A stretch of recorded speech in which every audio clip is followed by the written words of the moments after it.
noite. Estamos aqui no final da série de conferências Segredos para Viver Mais, com o Dr. Alberto Pereira da Silva, e vamos aproveitar estes momentos de entrevista não só para o cumprimentar e felicitar por aquilo que tivemos a oportunidade de ouvir durante esta série de conferências, mas também para o ouvir sobre alguns assuntos mais pessoais e aquilo que foi a sua experiência nesta semana que passamos juntos. E eu vou começar precisamente por cumprimentar o Dr. Alberto Pereira da Silva, agradecer por se disponibilizar a estar connosco nesta entrevista e muito diretamente perguntar-lhe como é que foi esta semana, como é que viu e viveu esta experiência na série de conferências Segredos para Viver Mais. Foi uma aventura, um grande desafio e foi particularmente enriquecedor. Não só pela experiência vivida com a equipe toda que esteve por trás e que muitas vezes não se valoriza, e que é uma equipe de muita gente, e perceber o ambiente com a certeza que toda a gente estava empenhada em tentar fazer o melhor, e eu tinha que corresponder a esse esforço de todos, tentando fazer também o meu melhor. O que representou trabalho, naturalmente, representou algumas quebras das minhas regras, tendo que prolongar um pouco mais o meu horário de me deitar, mas foi particularmente um desafio. Estes conteúdos das conferências eram, eu não queria dizer uma mistura, porque uma mistura dá uma ideia que as coisas não estão completamente interligadas entre si, mas eu diria mais uma simbiose entre algumas demonstrações científicas de fatores de saúde e, ao mesmo tempo, uns fundamentos bíblicos e de fé para vivermos esses mesmos fatores. É tão importante nós termos esta combinação entre estes dois fundamentos, digamos assim, para termos uma boa saúde e bem-estar.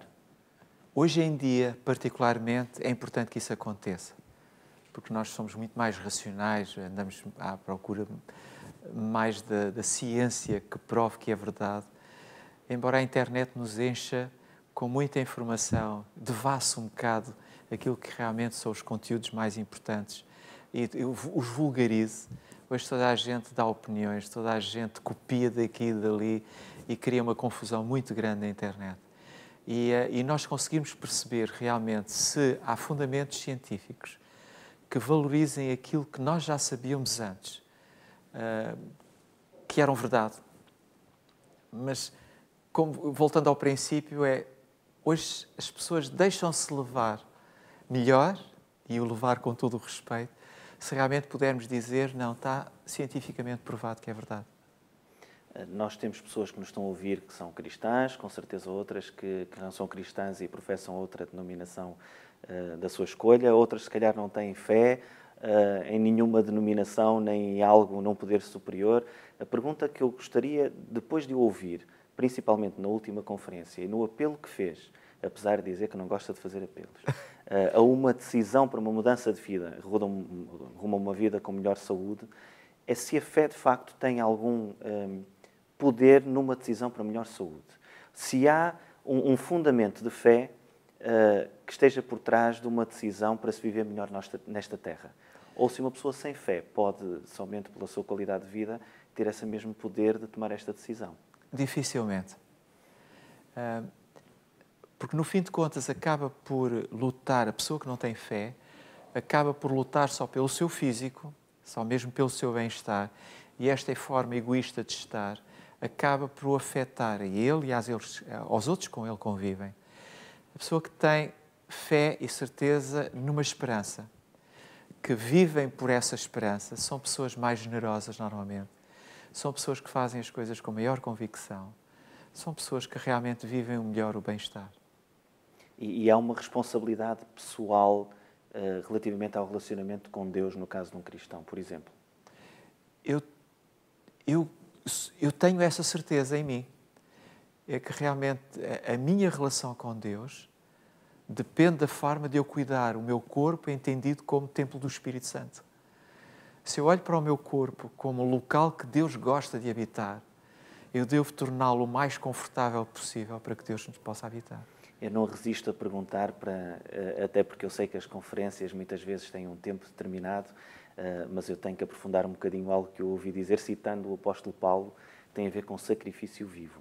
Sim. Eu vou pedir que possamos repetir aqui, neste pequeno espaço de entrevista, o que é que significa para si aquela visão que nos deu relativamente ao que é o sacrifício vivo de uma pessoa em honra e glória a Deus. É uma renúncia, particularmente, de coisas que ela gosta e que pela ciência ou por inspiração nós sabemos que está errado. Eu dou o exemplo.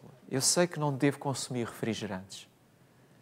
Por uma quantidade de demonstrações do mal que os refrigerantes nos fazem.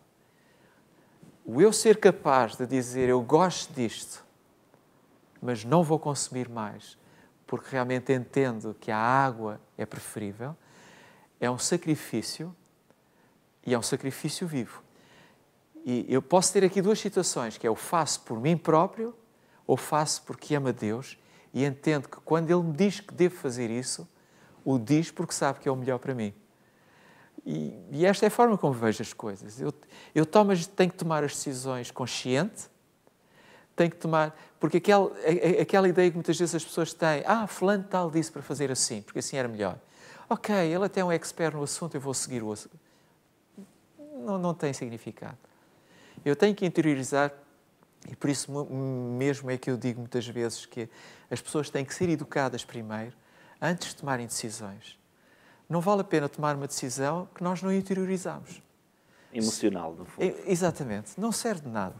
Agora, se eu percebo e eu aceito, tendo a tal visão espiritual já, de que realmente Deus quer o melhor para mim próprio. Nem é difícil tomar a decisão. E durante esta semana houve uma série, quase que digamos que cada fator em cada dia, de fatores indutores ou conducentes a uma melhor saúde que foram apresentados. O aproveitamento dos benefícios da luz solar, a nutrição, a água. Eu sei que a pergunta pode não parecer muito fácil de responder pelo facto de nos ter sido dito durante toda esta série de conferências que é o conjunto de tudo que nos leva a uma melhor saúde. Mas qual será, entre todos esses fatores que nós vimos durante estas conferências, aquele que no século XXI, num país como Portugal, está mais em risco de não ser seguido? Eu não vou perguntar qual é o mais importante, porque a resposta óbvia seria são todos em conjunto. Sim, sim. Mas qual será aquele que provavelmente está em maior risco de não ser seguido na nossa sociedade e no nosso país? Para mim é a confiança em Deus, claramente. Porque é fácil motivar, com as ressalvas devidas, a uma boa alimentação, as pessoas fazerem exercício, beberem água, apanharem sol de uma forma responsável, serem até abstinentes daquilo que sabem que está errado, aprenderem a respirar bem. Eu penso que isso com o repouso, deitar cedo, levantar cedo, acho que todas essas coisas, de certa forma, nós conseguimos entendê-las. Agora, a componente da confiança num Deus que nos ama, de um Deus que cuida de nós e que deseja o melhor para nós, porque tem um projeto para nós, penso que é aquilo que as pessoas encolhem mais os ombros e olham mais para o lado. Claro, não tenho dúvidas nisso. Também o ouvi dizer a determinada altura, e com muita honestidade intelectual, que é algo sempre muito importante numa apresentação como estas que temos vindo, e para além do aspecto profissional que está por trás também, que embora haja estudos que demonstram a importância da fé, por exemplo, na recuperação de convalescência e muitos outros exemplos, que não está provado que ela por si evite a doença. Eu ouvi dizer isso. Mas também disse que ajuda a encarar a doença de uma forma completamente diferente. Que poder é este, Dr. Roberto? É evidente. E que efeito de poder é este? Eu vou tentar dar uma voltinha para fazer perceber isso. Quando nós dizemos que a fé cura, a fé não cura. Quem cura é Deus, para quem é cristão. A forma como Ele o faz e por quem o faz é-nos desconhecida. Quando eu olho para problemas como, por exemplo, da convalescença, alguém que tem fé e acredita em Deus recupera mais rapidamente que não, é porque ele tem uma esperança que o alimenta. E nós sabemos que os nossos pensamentos, as palavras que escutamos, a esperança que temos, faz com que o nosso sistema imunitário trabalhe em níveis mais altos. E hoje em dia, nós produzimos todos os dias células tumorais, todos os dias. E o nosso sistema imunitário destrói-as.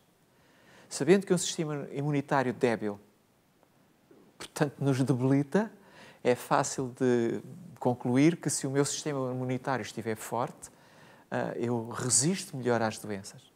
E um sistema imunitário tem a ver com os nossos pensamentos, com as nossas esperanças. E, naturalmente, com a nossa confiança numa coisa que é certa para quem acredita naturalmente em Deus.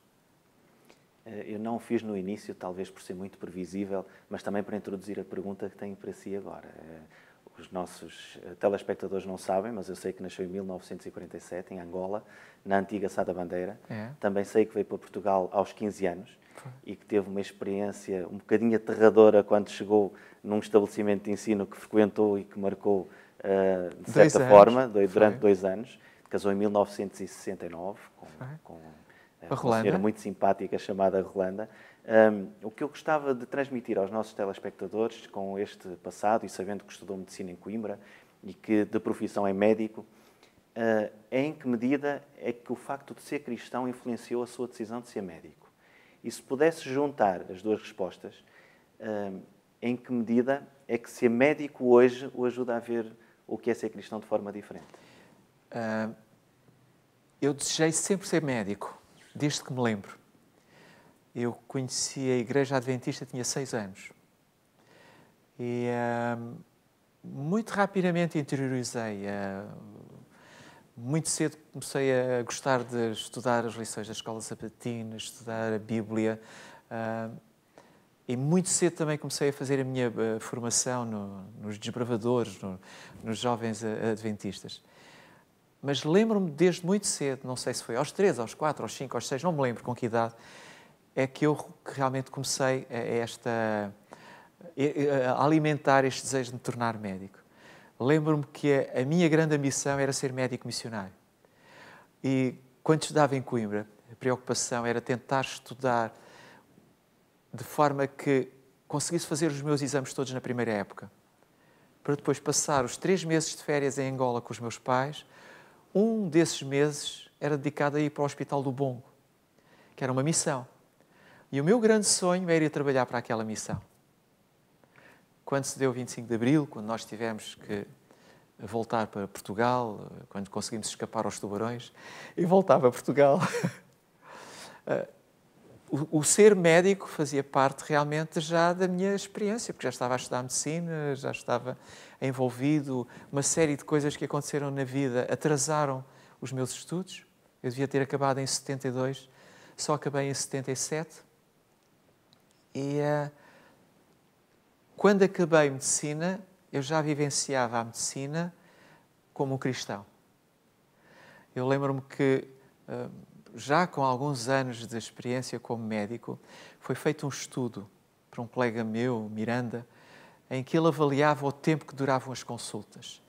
E eu lembro-me que fui o extremo oposto daquilo que era o ideal, porque supostamente as consultas deveriam durar 10 minutos e as minhas consultas demoravam todas mais de 20 minutos, o que me punha sempre em conflito com os meus chefes e com os meus diretores, porque queriam sempre que eu visse as pessoas mais depressa. Isto para quê? Porque eu achava sempre que as pessoas deveriam ser respeitadas quando iam ao consultório. Não o fazia apenas porque gosto de conversar, mas porque a minha percepção é que eu só consigo perceber as pessoas entendendo-as num todo. E que para isso eu preciso de lhes dar tempo para elas falarem, dizerem o que sentem, o que não, avaliá-las. Portanto, eu acho que não seria hoje o médico que sou ou que tento ser se não fosse cristão. Porque a mensagem como cristãos nós recebemos é mostrar o caráter de Deus, revelar a sua bondade e testemunhar isso na prática. Acho que de outra forma não era capaz de o fazer. Essa resposta, eu agradeço por isso, foi extremamente pessoal e agora eu gostava de saber, do seu ponto de vista, de como vê a mensagem do Evangelho, qual é a importância que a saúde tem nessa mensagem. Como adventista do 7º dia, eu sei que me poderá dizer que, de facto, a saúde é o braço direito, digamos assim, da missão. É assim que nós sabemos e que encaramos. Mas no Evangelho, não é mesmo possível alguém conscientemente aceitar Jesus, por exemplo, dependente, não é? A saúde tem uma mensagem dependente, com uma dependência tóxica, ou seja, Sim, o que for. sim. A mensagem tem mesmo um valor muito grande na salvação das pessoas, não é? Tem que ter. Tem que ter. E acho que as coisas devem ser postas ao contrário. Não é o médico cristão, é o cristão médico. E a única forma que eu tenho, por exemplo, falando do caso do dependente, a única forma que eu posso ter de tentar ajudar aquela pessoa é se eu tiver o médico dos médicos ao meu lado. O que faz com que a consulta em si seja realmente uma missão. E que, se eu não tiver o médico ao meu lado, eu acabo por ser apenas um conselheiro, alguém que debita notas, debita conhecimentos e não faz mais nada. Eu tenho que ser convicto. E é essa convicção que acho que nós devemos partilhar com as pessoas. Já deu aí uma dica para uma pergunta que eu considero também interessante e gostava de ouvir sobre ela, que é o facto de procurar olhar para a pessoa no seu conjunto, no seu todo. Também disse durante esta série de conferências, por mais de que uma vez, que um dos maiores anseios e curiosidades que tem é a compreensão do funcionamento do corpo. Em que é que esta necessidade de compreender a fisiologia, ao mesmo tempo a parte psíquica, mental, espiritual do ser humano, deriva do facto de ser uma pessoa que acredita na criação divina? Paulo Sérgio, a minha melhor nota durante o curso de Medicina foi a cadeira de Fisiologia.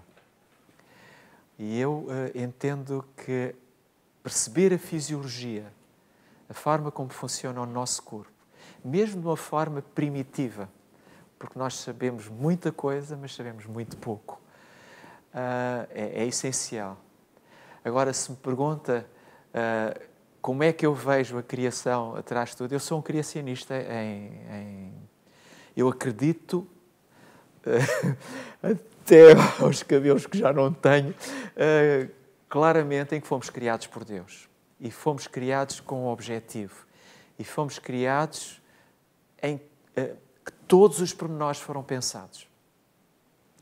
Se eu consigo aceitar isso, se consigo perceber que há um objetivo, eu faço da fisiologia e o entendimento da fisiologia como o cerne da minha medicina, no fim de contas. Que é, se Deus disse que as coisas devem funcionar... Eu dou um exemplo simples, que é esta questão da alimentação. Comer 2 em 2 horas, 3 em 3 horas. Está provado hoje em dia que o nosso aparelho digestivo precisa de repousar. E o repouso só acontece ao fim de 4, 5 horas. Deem as voltas que disserem. Porque uma coisa que eu vejo, e esta é uma notícia recente, que a cerveja, beber cerveja ajuda a curar o Alzheimer. Aquilo que se assiste neste momento é que as pessoas parece que andam à descoberta de uma coisa para legitimar comer o que está errado. Se eu sei que o álcool me é prejudicial, se eu sei que comer 2 em 2 horas me é prejudicial, eu nem sequer preciso que me venham dizer, apareceu mais um estudo a dizer que o café faz bem, que o café cura aquilo. Não, é ponto assente que o café é prejudicial. Eu nem sequer estou preocupado com isso. E esta é a minha visão. Há pontos para mim que são muito claros. Eu não preciso que me digam que descobriram que comer carne de porco é muito melhor que comer carne de vaca. No meu espírito está muito claro que a carne de porco não é ideal. Inventem o que inventarem. Portanto, eu acredito em Deus, acredito que os seus conselhos são preciosos, são válidos, e vou esperar que Ele um dia me explique porque é que realmente aquela carne, ou aquele alimento, ou isto ou aquele outro, não é o aconselhável. Eu não discuto essas coisas. Quando alguém inspirado, que eu acredito que Ellen White é uma mulher inspirada, quando alguém inspirado me diz que isto ou aquilo é prejudicial, eu não discuto. Mesmo que apareça um estudo a dizer, não, afinal, isto é válido, é importante. Eu acredito na ciência, mas nunca desmereço a visão profética e o conselho dado por Deus.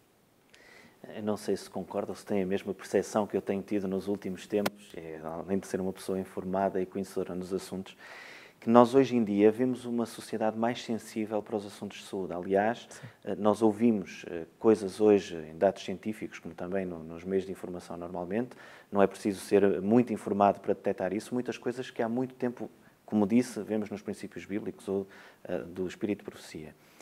E, no entanto, nós ouvimos campanhas antitabágicas, também campanhas anti-álcool, campanhas contra a obesidade infantil, até o exercício físico está na moda, toda a gente vai ao ginásio, toda a gente pratica running, que é muito melhor do que o jogging e muito melhor do que a corrida, porque é com a moda isto vai se aperfeiçoando, não é?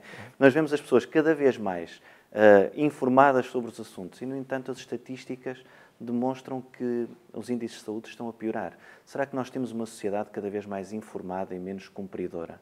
Como é que se resolve isto? Acho que é um comentário muito pertinente, porque realmente é isso. É aquela dica, quando falámos do repouso que eu citei, cada vez temos coisas que funcionam mais depressa e cada vez temos menos tempo para nós próprios. É que as pessoas que fazem o exercício físico, qualquer que ele que seja, as pessoas que fazem a alimentação, e algumas pessoas até conseguem conjugar as duas, vai faltar sempre alguma coisa. Particularmente a confiança num Deus que promete e nos dá esperança para um futuro. Quer dizer que sem o pacote completo, não há vale sempre qualquer coisa que fica para trás. Sempre, sempre, sempre. Eu tenho aqui algumas questões, daquelas que se chamam mais breves, digamos assim, que são mais pessoais, e que eu espero não causar nenhuma surpresa com elas, mas de certeza que são coisas que já pensou ao longo, até o momento que nos trouxe até aqui. Onde é que alguém, e quando eu digo alguém, pergunto assim diretamente, vai buscar forças para cumprir as boas práticas de saúde? Não é só do ponto de vista da confiança genérica em Deus. Onde é que uma pessoa se levanta de manhã e consegue, de facto, decidir que hoje vou ter um dia como eu acho que este dia deve ser? Porque isto tem que ser um dia de cada vez, não é? Pois é. Isto dava para muita conversa. Dava para muita conversa. Eu acredito que as pessoas têm que primeiro olhar para elas próprias. Fazerem uma coisa que eu chamo muitas vezes o exercício de consciência. E nesse exercício de consciência avaliarem se realmente elas querem alguma coisa delas próprias melhor do que aquilo que elas têm. Com isto o que eu quero dizer é, eu acordo de manhã e o que é que eu penso? Há um cartoon muito engraçado que mostra a imagem de duas pessoas, uma em cada prédio, e que se ouve uma dizer que seca, mais um dia, e a outra que diz no outro, que por cima tem um rótulo a dizer hospital, a dizer, puxa, mais um dia de vida. É isto que faz a diferença. É que se nós acordamos de manhã sem ter nenhum objetivo, o dia vai ser uma tristeza. Agora, se eu acordo porque sei que nesse dia eu posso levar a alguém uma mensagem de esperança, posso transmitir a essa pessoa alguma coisa diferente, posso escrever uma história na vida de alguém, eu acabo por olhar e dizer onde é que eu estou a falhar. E depois, pouco a pouco, porque tentar fazer as coisas todas ao mesmo tempo não leva a parte nenhuma, tentar aos poucos mudar. Se sou resingão, sempre que eu resingar, dizer, bolas, tenho que corrigir isto. Sempre que eu refilar com os outros, tentar perceber que não devia ter refilado. Se estou no trabalho e me apercebo que estou há 2 horas sem mexer, começar a pensar em que tenho que mexer. Arranjar post-its, espalhar pela casa, espalhar por todo o sítio, alertas para eu mudar de comportamentos. Mas eu tenho que ter um papel ativo. O estar à espera realmente que as coisas caiam do céu não vai funcionar. Eu tenho que ter um papel ativo. E é o tal exercício de consciência. E esta semana espero que tenha funcionado como um bom exercício, um bom motivo para as pessoas fazerem o tal exercício de consciência e começarem a mudar. Não se querem transformar em vegetarianos logo de um dia para o outro. Não começarem logo a beber água em quantidades industriais. Não é nada disso. É progressivamente adaptarem-se a um novo estilo de vida, a uma forma nova de viver, que tem que englobar o tal pacote. Muitas vezes nós, quando queremos conhecer um pouco mais alguém, ou dar a conhecer, neste caso, aos nossos espectadores, perguntamos dados biográficos, mas eu acredito que se conhece mais uma pessoa por o que ela pensa do que por aquilo que ela viveu. Tem algum personagem favorito na história? Jesus é o meu personagem preferido. E depois há um séquito de gente a começar em Adão. Mulheres de uma coragem notável. Homens que cruzaram a história e que nos deixaram o seu testemunho. E eu gosto muito de José. Gosto muito de Moisés. Gosto muito de Lutero. Gosto muito dos reformistas todos do nosso tempo. Há um homem que eu aprecio particularmente, mas não é aquele que me guia, aquele que realmente, para mim, é Jesus, é o emblema. Mas Andrews era um homem que aos 24 anos tinha o Novo Testamento decorado. Sabia o hebraico, sabia o latim. Era um portento. E quando eu olho para estes homens, olho para outros homens hoje em dia que são para mim exemplos, mas se tivesse que escolher alguém realmente como meu exemplo, como meu guia, claramente Jesus Cristo. Jesus Cristo foi o maior psicólogo de todos os tempos, foi o maior revolucionário de todos os tempos, foi um homem que fez com que a história nunca mais voltasse a ser a mesma e que arrastou atrás deles multidões pelo seu exemplo, pela sua atitude, mas particularmente pela esperança que nos deixa a todos. E tem algum versículo ou texto bíblico em particular que aprecie, que gostasse de partilhar connosco? Filipenses 4:13, é sempre. Posso todas as coisas naquele que me fortalece. Qual é o seu maior sonho? Está no céu um dia. E Com todos aqueles que amei e desamei. Com todos aqueles que cruzaram comigo, com todos aqueles a quem eu deixei uma mensagem, mas particularmente com todos aqueles que eu desgostei e que um dia olharam e disseram: ele está diferente, ele mudou, ele foi transformado. Sem deixar aqui uma coisa pertinente, Paulo Sérgio, é que pedi perdão a todos aqueles que eu magoei, pedi perdão a todos aqueles que eu desiludi. Eu gostava de o convidar a deixar uma última mensagem a todos aqueles que eu ouvi durante esta semana também. Confiem em Deus, porque Ele tem para todos um plano especial. Plano esse que é um dia tê-los com Ele, um dia poder abraçar todos. Muito obrigado por estes momentos, muito obrigado por esta semana. Obrigado, e também. principalmente por ter encontrado o tempo, a disposição e a boa disposição de nos conceder esta entrevista também. Muito obrigado também. E assim que nos ouviu, muito obrigado por nos ter ouvido, por ter estado connosco com o Dr. Alberto Pereira da Silva. Se por acaso esta entrevista foi o primeiro momento em que contactou com esta campanha Segredos para Viver Mais ou com o Dr. Alberto Pereira da Silva, fica aqui o convite para ouvir todas as mensagens de todos os dias que tivemos durante esta semana aqui mesmo no Up Channel. Muito obrigado e que Deus o abençoe.